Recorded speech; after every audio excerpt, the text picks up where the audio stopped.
Hi everyone, before we start this week's show, just a quick message on behalf of Bishop Stortford Rugby Club, who are one of Saracens' partner clubs. Last week they sadly lost a hugely respected and well-loved member of their club, Max Oliver, who was the skipper of their fourth team for a number of seasons, had been at Bishop Stortford since the under-6s, so there for a very, very long time. Max died very suddenly of a cardiac arrest at the age of just 31, the same age as me actually. Every week in the UK, at least 12 apparently fit and healthy young people die of undiagnosed cardiac conditions. His friends and family have set up a Just Giving page fundraising for cardiac risk in the young. Brilliantly, at the time of recording this, it's reached almost £25,000 already, and we'd just like to put out a little request for anyone that can and would be willing to donate a little bit of money. The Just Giving page has been linked on our social media, but you can do a web search for Just Giving and Max Oliver and find that for yourself. So we appreciate anyone that can do that. Thank you very much. You're listening to the Fezcast.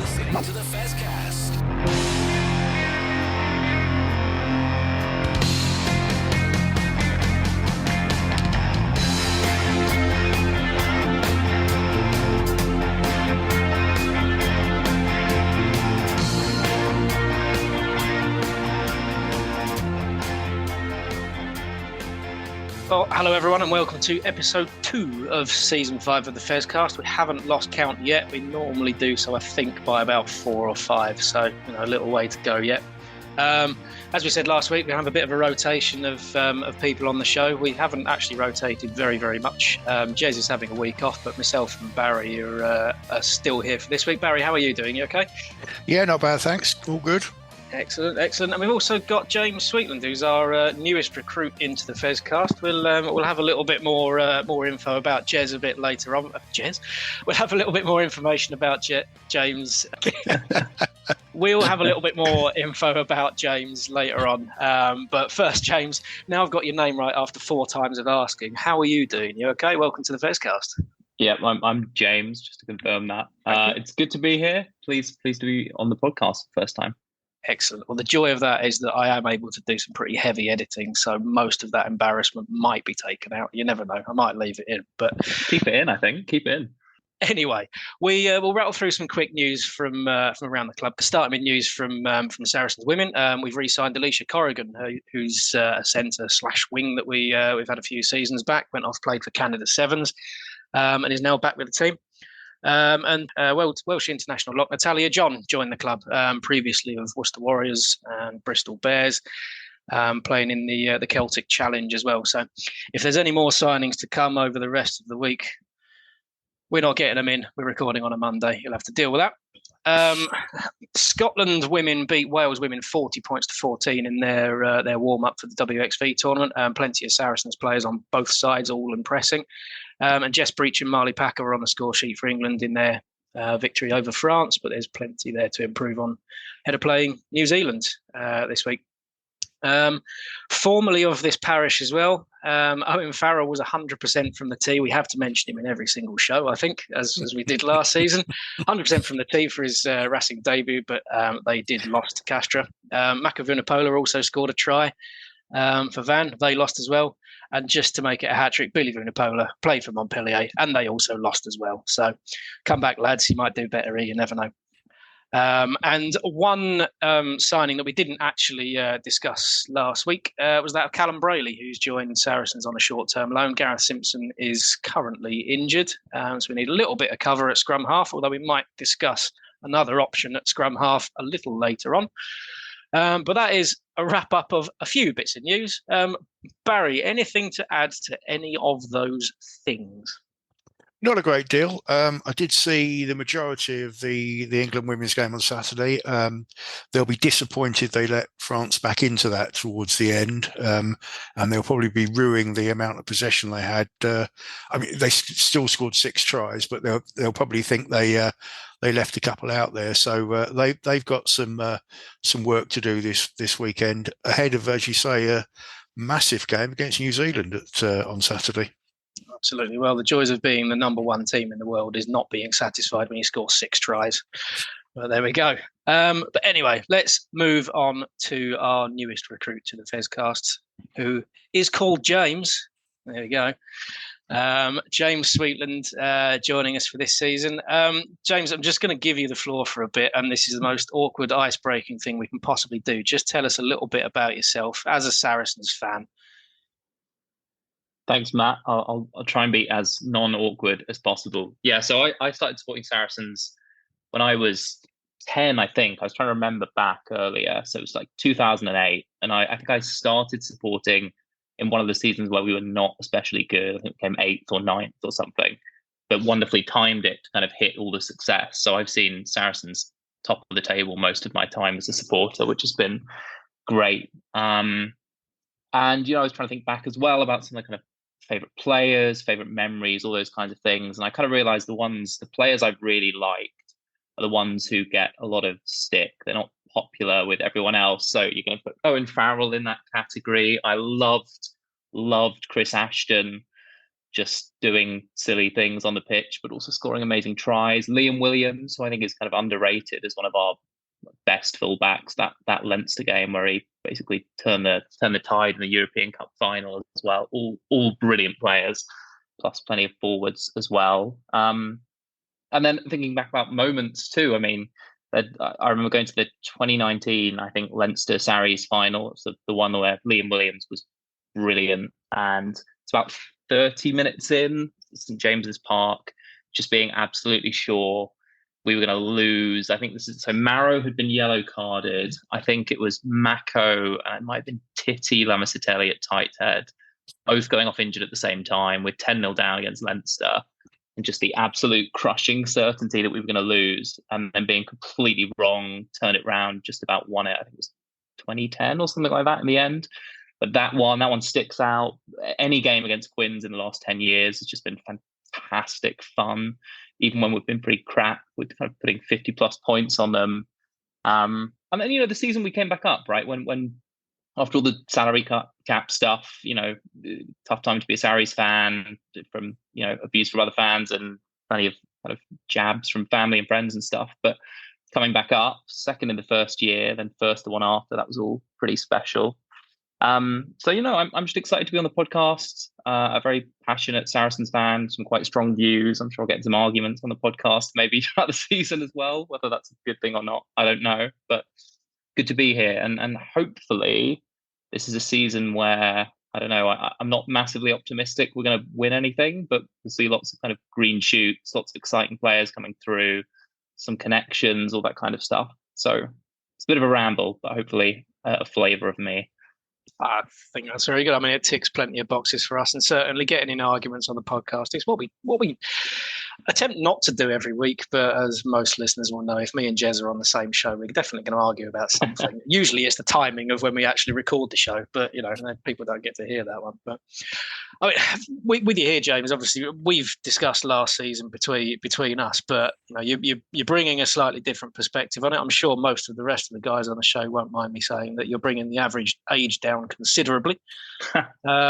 Slightly different perspective. But last season there was probably mixed reviews from us, positives to take from it, but not our greatest season necessarily. What were your sort of general thoughts on how it went?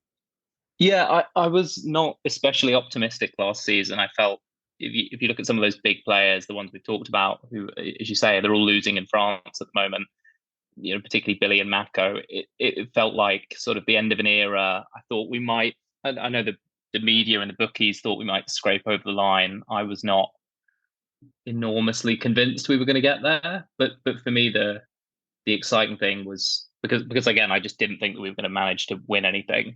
It was seeing those other players come through. I mean, someone like Theo Dan, who looks absolutely incredible. Theo McFarlane doing more of his good stuff. Ollie Hartley, annoyingly injured, but also looks great.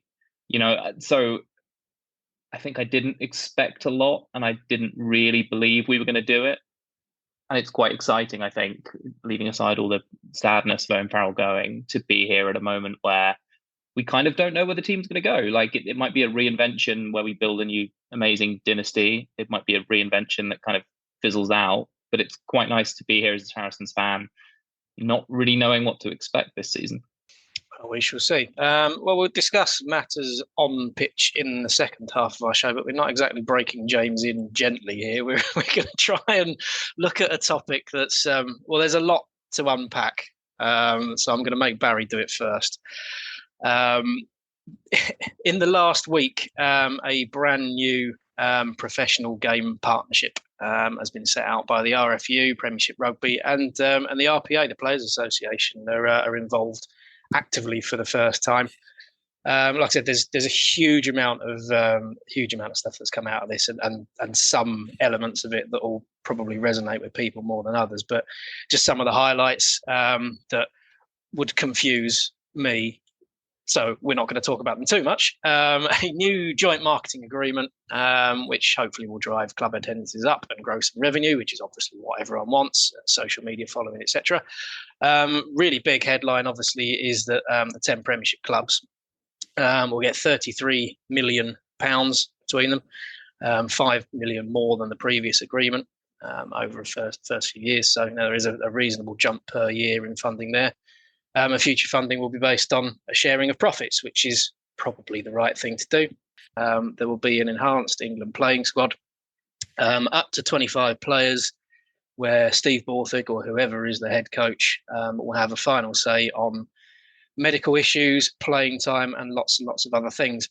Again, as part of that, there will be hybrid England contracts. We already know that Jamie George and Maro Itoje have 2 of those contracts, and there are a few other players involved in negotiations as a group on those contracts. So you give a little, you get a little with this agreement, and I think certainly the England setup having a big say over club players and how much they might play for their club versus how much they might play for their country has divided opinion among fans. So Barry, with all of that side of things, what are your current views? So there's a lot in there, as you said, but there's also a lot of stuff that isn't in there, particularly with regard to the championship. There doesn't seem to be a great deal of mention of that, or how it's going to be funded and to what level it's going to be funded. Obviously, promotion and relegation is back on, but it's going to be very, very difficult for a championship side to really compete with it over a 2-legged playoff against an established Premiership side. So it's promotion, but is it actually achievable? I don't know.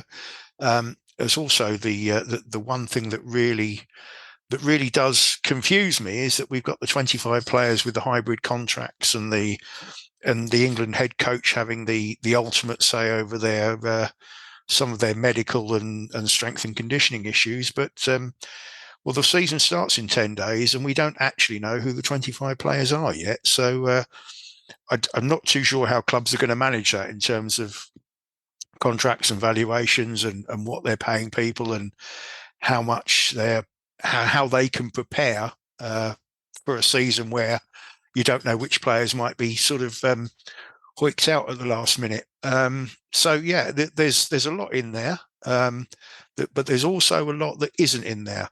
I do think the joint marketing agreement is an interesting one, though. I believe that's something to do with sharing data on who buys tickets for Twickenham, because I'm told there's not a huge amount of crossover between people who go to watch England games and people who go to watch Premiership matches, which I do find slightly surprising, bearing in mind that the only way you can really get England tickets is through a club. But it does seem that there's a disconnect there. So definitely sharing that marketing database will be a good thing.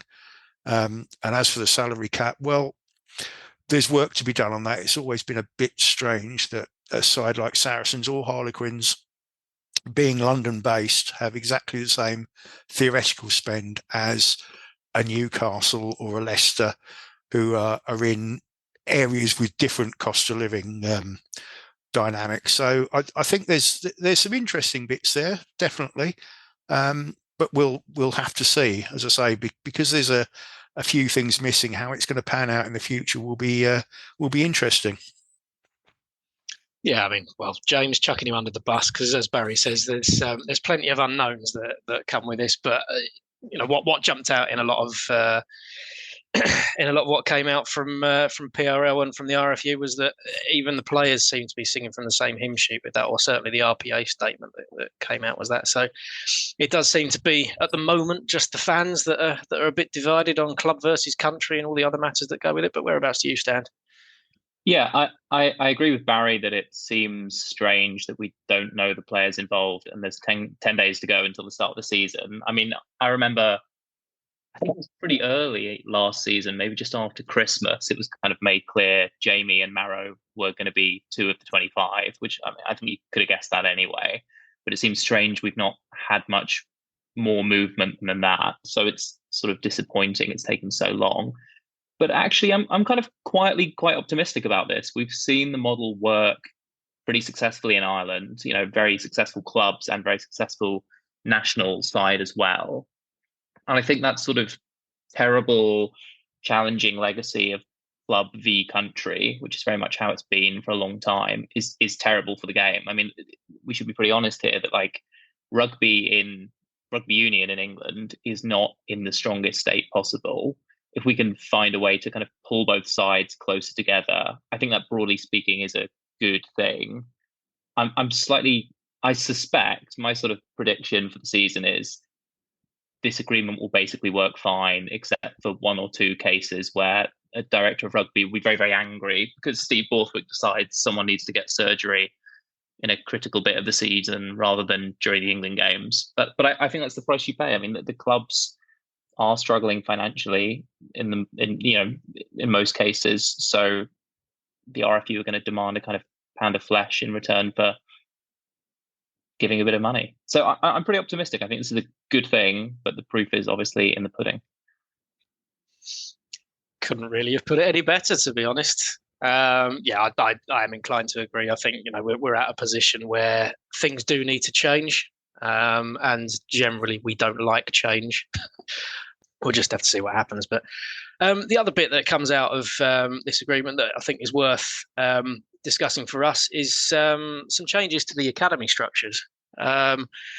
The boundaries of the academies are all shifting slightly, and they are linked to the 10 Premiership clubs plus the black hole of Yorkshire that we don't have.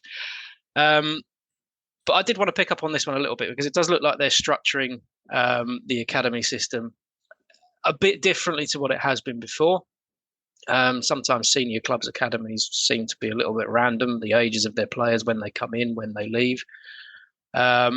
But there is going to be a phased approach to academies. They'll be starting at under 15s level, and then age 15, 16 in foundation levels. There'll be an under 18s. But then a sort of final level of that academy at age 19 to 20, which is new. And what isn't clear to me is whether that is the end of a club's academy system and those players either get signed on a senior deal by the club or they disappear maybe to the championship, which would potentially be a good thing for some of those younger players, or whether there is still a senior academy where players up to the age of 23, 24 are still technically academy players. I don't actually know. I'm not really seeing how it's. I'm not, as you say, I'm not sure how it's going to work. I do know from my grassroots club that I was involved with, and was how I got into Saracens, that they lose an awful lot of players to DPP, and those players they get picked up by. In this area, it's actually Northampton. And if they don't make it there, they tend to go out of the game. And that's a massive, massive loss. And what you end up with is you have to have such a broad base of the pyramid just to get to anything at all left at the top that it's really tricky. And that's one that I think the game's got to solve. However we do organise these academies, we've got to make sure that players that don't make it all the way through to a Saracens or a Saints or a Quins don't actually get lost to the game completely, because otherwise we are storing up trouble for the future, I think, and how it will work out will be very interesting. I find it troubling that we have these set rigid areas. I kind of understand the logic behind it, but I wonder if we're missing if we're missing a trick by not just having it sort of organised a slightly different way through the local clubs and maybe through the county system. Well, you should join the board, shouldn't you, Barry? I've got my application in already, but they seem to ignore it. That's fair enough. In fact, the last two words they used were restraining order. I'm not too sure what that was all about. I think that might have been me. Sorry. Oh, fair enough. One final thing to pick up from that is, we touched on the structure of the championship and things like that. But one thing we do know is the long panned minimum standards for promoted teams will be relaxed slightly as part of this. Is something that's been pretty much already mooted for a while. But regardless of whatever the structure of that second tier is, and we're going to avoid the discussion about whether or not Wasps and Co will be in this new second tier come next season. But the minimum standards are going to be made a bit more flexible following that two-legged playoff between the bottom of the Premiership. They'll have a couple of seasons to increase their stadium capacity up to 10,000. There'll be phased returns of that, 5,000, 7,500, up to 10,000. So a bit more of a leg up for those Championship sides or Tier 2 sides as they come in. But is that enough, James, do you think, to bridge the gap into the Premiership, along with hopefully some of the financial changes that we're getting? Yeah, I think pretty much no is the answer, right? I mean, all the problem, we have a lot of problems in the Premiership in a lot of ways. I mean, there's a reason we're down to 10 teams. I think those problems are 5-10 times more difficult in the Championship. I mean, it's not really clear to me what an effective solution is in terms of the future of the Championship. I just don't know what we can support financially at the same time as trying to have a kind of competitive, interesting system where you have promotion and relegation. So I guess what I'm saying is I don't really have any answers at all. I'm not sure anyone does. So it is a bit unfair to ask our newest recruit on his debut to completely solve the issues of rugby in England, particularly those between the Premiership and the Championship. But I think giving it a good shot today, and I think between the three of us, we've worked through a little bit of the confusion over quite a huge topic, and no doubt it will rumble on. But we'll leave that behind for now. And in a second, we might have a little discussion about the new Saracens kit. And, of course, how we did in a pre-season friendly. You're listening to the Fezcast.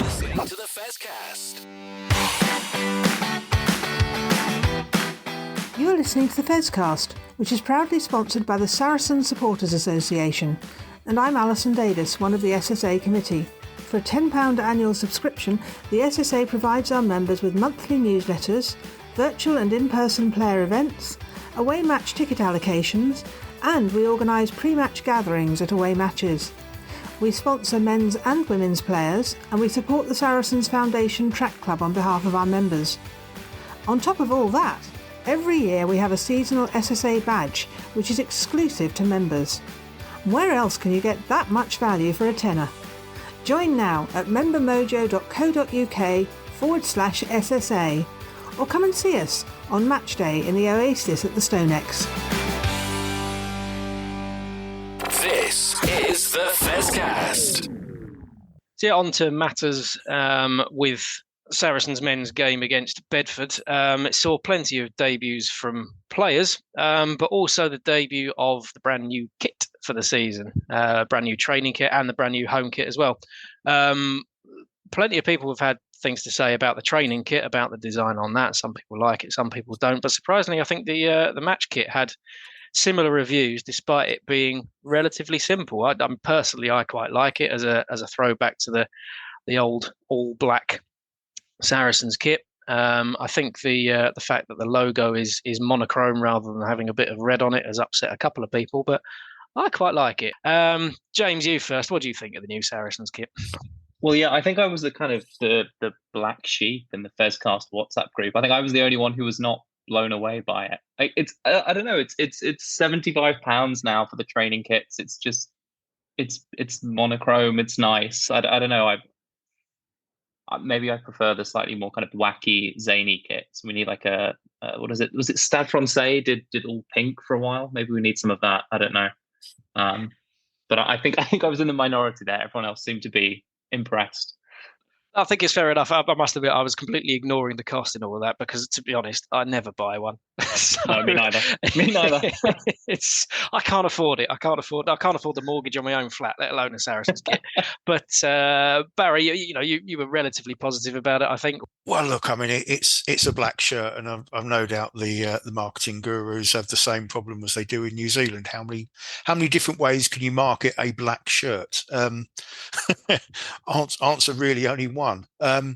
You're right. The price is a bit of an issue. I think for a lot of people, it wouldn't be so bad if they said, "Okay, this is going to be our shirt for 2 seasons. We're going to change the away kit, alternate seasons with a home kit," and people would sort of go, "Well, all right, so it's 75 quid, but at least I'm going to have 2 years use out of it." That doesn't seem to be the case. Certainly hasn't been historically with Saracens. With rugby kits in general, I suppose, not just us, but yeah, it's a lot of money for a shirt that changes quite frequently, and I do wonder how many of them they'll sell on that basis. But we shall see. We will. We'll see how many people turn up to a match in a black T-shirt with a bit of Tipex on it, but you never know. You never know. On to the rugby itself. So we had our first pre-season fixture in Bedford, and we do have to confess that not many of us were able to make it to that game, but Barry was, thankfully. So we do have someone that can give their opinion on what actually happened on their pitch before myself and James be a bit more generalist about what we say about pre-season. But Barry, just firstly, obviously, Saracens playing Bedford away used to be a bit of a staple of pre-season, but it hasn't actually happened quite as much recently. And I'll confess I've never actually managed to get to a game. But how was it for you as an away day in general, as an away fan? So not the first time I've seen us play there. The last time I saw us play there was actually the debut of one Alex Lazowski, who played 10 that day, and was also the last season when Jim Hamilton was playing for us. And I remember Jim in that game because we were sat right near the Saracens benches, and when he came off after about an hour or so, my partner looked up at Jim, who'd clearly had a decent summer away somewhere because he was quite tanned looking. She took one look at him and went, "Crikey, he looks old." I'm glad to say I don't think he actually heard us, otherwise we'd probably have been thrown out. But yeah, Bedford is a traditional rugby ground, if you like. Going back to our talk on the championship in the first part, Bedford have no interest in making it to the Premiership because they simply don't have the ground, the facilities, or the space to be able to comply with the restrictions. So, but it's a perfectly good day out for a pre-season game. And I mean, if anyone gets the opportunity to go to a league game there during the course of the season when we're not around for whatever reason, I'd thoroughly recommend it. A decent bunch of supporters and some decent facilities there as well. Oh, quite right. I mean, I think the one thing that came out of our time in the Championship, obviously during COVID and closed stadiums, I think we were all quite gutted. We didn't get to do a lot of these away trips. So yeah, glad you managed to get there. But on to the actual performance itself. For us watching the Twitter feed come through, it looked a bit of a concerning first half before we broke away in the second half, which, to be fair, does seem to be the way when we play an opposition from the Championship. They kind of run out of steam as it goes along. But is that how you saw it, Barry? Yeah, I think that sums it up pretty well, to be honest with you. Bedford were exceptionally competitive at the breakdown. They really did put everything into it. I mean, they were a game ahead of us, if you like, in terms of their preparation, having played Blackheath at home a couple of weeks previous to the game against us. But they were very competitive, 50 minutes, and then we kind of probably a combination of superior fitness and just a few, obviously ringing the changes around that time as well, just enabled us to run away with it a little bit in the second half. But there was some good stuff from us, and there was some not so good stuff. Had an issue with indiscipline again, which seemed to be a hangover from last season. And the scrums started off quite poorly, actually, but did definitely improve to the point where we actually were awarded a penalty try for scrum dominance. They basically camped on their on a 5 metre scrum and winning penalty after penalty. Eventually, the referee got fed up with it and ran under the sticks. But yeah, there was some very good play in parts and some rusty play in parts. But you expect that first pre-season game. You know, no one's going to be completely on it. That sounds like a standard pre-season. Right, James, pick a player. Who do you want to know about? Oh, well, I don't know who was our loose head. Was it Phil Brantlingham? I'm just astonished we had a scrum penalty. And a penalty try. After last season, this is progress beyond what I imagined possible. Yeah. What did you make of the props, Barry? So, as I say, the very first penalty at the very, very beginning of the game was reset, and I thought we've gone early there. And then on the reset, he gave a free kick against us, and I thought we've definitely gone early. And the very next scrum, literally 2 minutes later, he turned around and just straight penaltied us again for going early. And I was like, oh, it's going to be another one of those seasons. But we did eventually sort it out. By the time we were at the penalty try, I couldn't tell you who was playing. There'd been that many substitutions and changes from the initial side that it could have been anyone. But we certainly started off with Phil Brantingham and Ollie Hoskins. I'm not sure Ollie Hoskins had the greatest game, but Phil Brantingham did okay. The whole of the pack, as I say, kind of grew into it as a little bit of that rustiness came off, and obviously with changes as well. But yeah, it was an improvement. It was an improvement over the course of 80 minutes, let alone on last season. And Barry, can I ask you another question? Is Fergus Burke the second coming? Well, no, he's the first coming of Fergus Burke. We kind of had this conversation on the show last week with Jez, but it's important that we don't try and compare him with what's gone on in the past, because there will never be another Owen Farrell. There you go, I said it. And we certainly shouldn't be looking for one, but he had a decent game. Unfortunately, we did struggle a bit in the centres, as I think a lot of people who went have alluded to. Loz and Nick Tompkins didn't have their best of games, and Nick was marched back 20 metres at one point for arguing with the referee in the first half, which really wasn't a particularly good look. But and of course, Alex was actually managed to acquire himself a yellow card for either for arguing or for slapping the ball out of the hands of the fly half who was about to take a penalty. I'm not entirely sure which, because I hadn't got back to my seat at that point. It was very early in the second half, but. Centres were a little bit of a trouble for us at the beginning with the starting centres.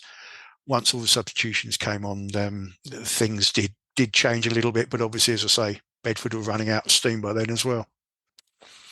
Yeah, fair enough. And well, a lot's been made about the fact that we haven't really signed anyone on the wing, despite losing a few players. We had Brandon Jackson, Tobias Elliott on the wing to start with, and then I think a host of players taking a turn as the game went on. But did any of them stand out for you, bro?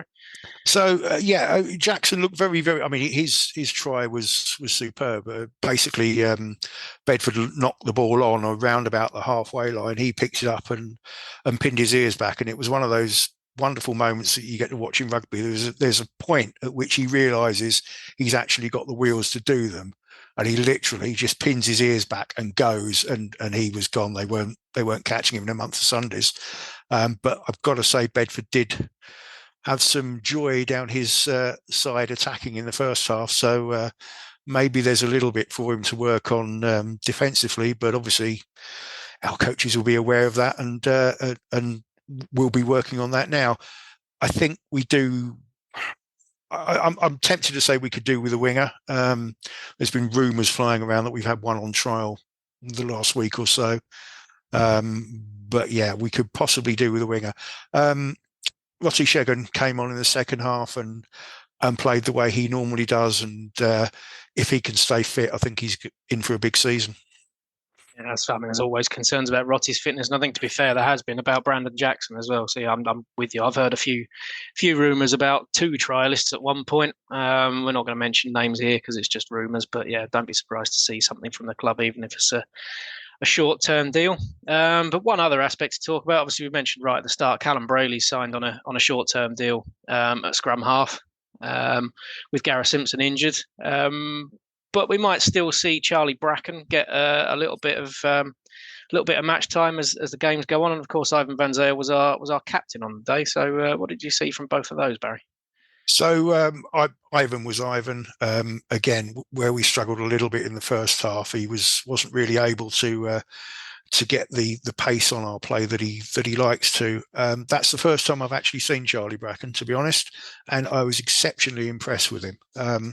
One of the tries was literally down to him picking the ball up at the base and just delaying the pass slightly, and putting, I forget who it was, in under the sticks basically. But the delay on the pass was superb. He also had an amazing clearing kick from virtually his own try line that just about got us up to halfway when we were under pressure, which was a rarity in the second half. But yeah, it'll be interesting to see who starts or who gets onto the bench on Friday against Scarlets.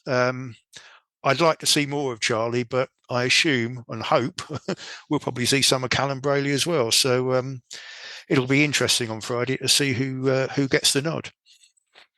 Oh yeah, just on that. That is our second and final pre-season game coming up. You'd maybe assume that some of the players that didn't feature in that one would get some game time against Scarlets. But James, what are you interested in seeing in that match? What do you really want us to get out of it? Similar to the Bedford game where we're trying a few new bits and maybe getting them a bit wrong and looking a bit scrappy, or do you want a really polished performance? Yeah, I think pre-seasons are sort of meant to be scrappy. If it's too polished, it's like the dress rehearsal before opening night, right? If it goes wrong in the final dress rehearsal, you're going to perform better on the opening day. I think maybe a bit of a broken record here. If we could get another scrum penalty, two games in a row, that honestly would be a dream for me. I'd be happy with that. I think the other thing I'd say is, you want to try different combinations and all these kinds of things, but I really, really hope we just give Fergus Burke the full 80 minutes. It's going to be so much pressure on him this season. I think you're right, Barry. We shouldn't compare him to Owen Farrell, really. There's going to be so much pressure on him from the media. All the commentators will be talking about all this kind of thing. Giving him as much time as possible to kind of get up to speed with the Saracens game plan before we launch into the season would be the main thing for me. Yeah, that's fair enough. And we don't want to put him under too much pressure here and compare him to Owen Farrell. But at the end of the day, he knows exactly what he's coming into, joining Saracens as he would assume the number 1, number 10 at the club, and he knows who he's replacing. So no doubt there is a bit of pressure there, and his performances are going to be pivotal in what we do. But it's probably worth a nod to Louis Johnson as well, who's come in as another fly half, and potentially we've got the likes of Alex Lazowski and Alex Good who might fill in there as well. So we'll see what happens. It's not the only rugby that's going on at the weekend. The women's team get their pre-season campaign underway, playing Harlequins at the Stoop at 12 o'clock on Saturday. Very strange season, I suppose, for the women. There's no proper cup this year, and the season itself is truncated and finishes, I think, in February. So there's a big long build up for the international side into the Six Nations and then the World Cup that we're hosting. So yeah, very short women's season. A couple of pre-season games billed as a cup, but they are relatively simple pre-season friendlies. As we mentioned earlier, the women's team for England playing against New Zealand 2:30 on Saturday, and there's a bit of Saracens interest if you're an early riser at the weekend in the Pacific Nations Cup. They've reached the semi-finals of that. The first game is the USA against Fiji on Saturday. We'll have Capelli Pifoletti potentially playing for the USA and Ruben De Haas, who's one of our former scrum halves. And Theo McFarland is the current Samoa captain, and they're playing against Japan on Sunday. So yeah, there's a bit of rugby for everyone to tick into, and we'll try and cover some of that in next week's show. Gents, I'm going to be incredibly officious, and I'm going to ask either of you any other business. I was wondering what that was doing on the running order. Just to go back to Friday night in Bedford, and I'm torturing myself by making me attempt this guy's name. I'll apologise to him in advance because I'm never going to get this right in a month of Sundays. But that was also my first sighting of Teo Adengbamile, who is Mahusif. Probably not even close, but credit to you for giving it a go. Apologies to Teo. Apologies to Teo. I'm going to stick to calling him Teo in future. Well, I'll call him Sir, actually, if I ever get to meet him. But he looks like an incredible athlete. He's all arms and legs. He's might not be the fastest person on the pitch, but he's certainly he reminds me of a certain Ematoji, put it that way, a very young one. I thought we weren't allowed to compare people to the no. Barry Ematoji. Wow, that's pressure. No, the only thing I'd say is a shout out. I don't know if we said this at the start to Juan Martin Gonzalez and Cinti for the Argentina game on Saturday, where they beat the Wallabies. I think it was 67-27. Both of them did 80 minutes. Both of them scored some of the best rugby I've seen in the last year or so. They're absolutely incredible. And it's a shame in a way that we won't have them back for a while. I guess they're going to have some more time off with the Rugby Championship and not much of a break. I confess that's entirely my fault because I spent so much time discussing it on Sunday with someone else. I forgot it actually wasn't part of last week's show.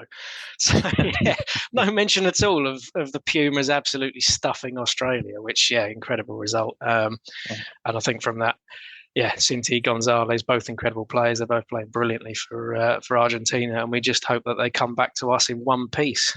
Mm. What an incredible game that was. I mean, Australia were 20 points to 3 up after half an hour.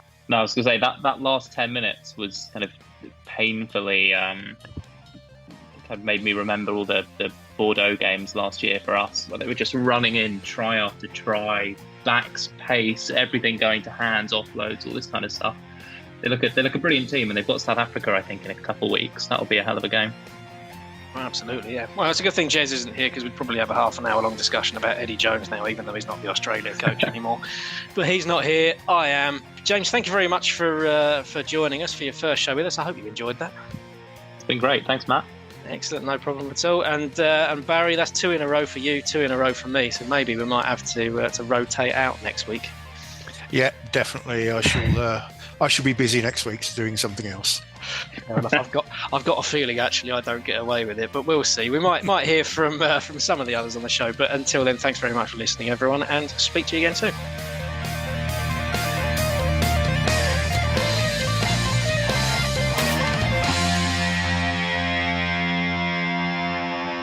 This is the Fezcast.